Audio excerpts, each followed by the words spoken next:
प्रधान विश्व रचिराका जो जस करहि सो तस फल चाखा जो जस करहि सो तस फल चाखा कर्म प्रधान विश्व रचिराका कर्म प्रधान विश्व रचिराका जो जस करहि सो तस फल चाखा जो जस करहि सो तस फल चाखा। ये कर्म प्रधान भूमि है, जैसा करोगे वैसा पाओगे। इस बात को गांठ पड़ो। अच्छा करोगे अच्छा ही होगा, बुरा करोगे बुरा ही मिलेगा। पहले बुरा कर रखा है, अब भल बड़वे के होनी है, भोगना पड़ेगा। ये तो वही वाली बात है, बबूल के पेड़ में कलम करके आम लगा दिया है ना, बबूल के गुण में आएंगे उसमें। प्रभु मूल को सुधारिए। कर्म का फल भोगना ही पड़ता है, कोई नहीं बचा उससे।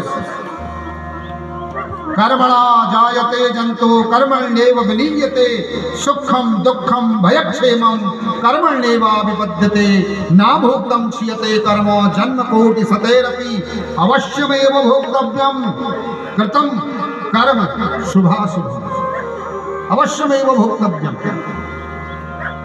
अवश्य ही भोगना पड़ता है अपने द्वारा किया हुआ अच्छा या फिर बुरे कर्म का फल। कोई नहीं बचा प्रभु, हम क्या बचेंगे?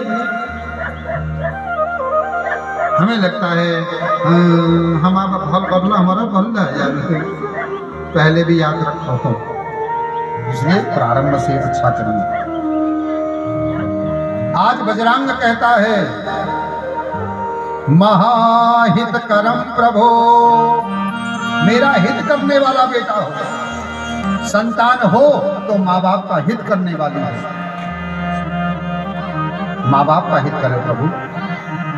जीवन सफल हो जाएगा जिस दिन तुमने अपने माँ बाप को प्रसन्न कर दिया, खुश कर दिया, जिस दिन तुमने उनकी जिम्मेदारियों को अपने सिर पर उठा लिया। करके देखो, समाज के डर से नहीं, प्रेम से, श्रद्धा से, समर्पण से मेरा कर्तव्य है, ये सोच करके। इतना तो कहा इसने, फिर पीछे से बोल पड़ा महाबलम सुप्रतापम सुसमर्थम तपोनिधिम। हे तपोनिधि ब्रह्मा, जैसा मेरी पत्नी चाहती है वैसा बेटा हो। अब इतना कहा, ब्रह्मा जी ने तो कांपने लगे। ब्रह्मा जी मनी मन में सोचने लगे ये तो खतरनाक बेटा चाहती है। फिर मन में विचार किया जिसकी सृष्टि है वो जाने, मेरा काम तो वर देने का है। ब्रह्मा जी ने तथास्तु कह दिया। परिणाम, तारकासुर ने सारे देवताओं को दंडित किया। अब तो सारे देवता थर थर कांपने लगे। ब्रह्मा जी के पास गए, ब्रह्मा जी से कहा तुम्ही ने वरदान दिया, तुम ही बताओ रास्ता। ब्रह्मा जी बोले मेरे पास कोई रास्ता नहीं है, एक रास्ता बचा है। क्या?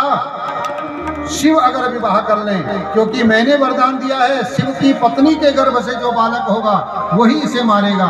और आजकल शिव के पास में पार्वती है, अगर शिव और पार्वती का विवाह हो जाए तो ये संभव है। लेकिन शिव तो निर्विकारी हैं। अब क्या करें? तब कामदेव से कहा तुम विकार पैदा करो। अब देखो, कामदेव आया था विकार पैदा करने के लिए शिव के मन में, लेकिन कर नहीं पाया।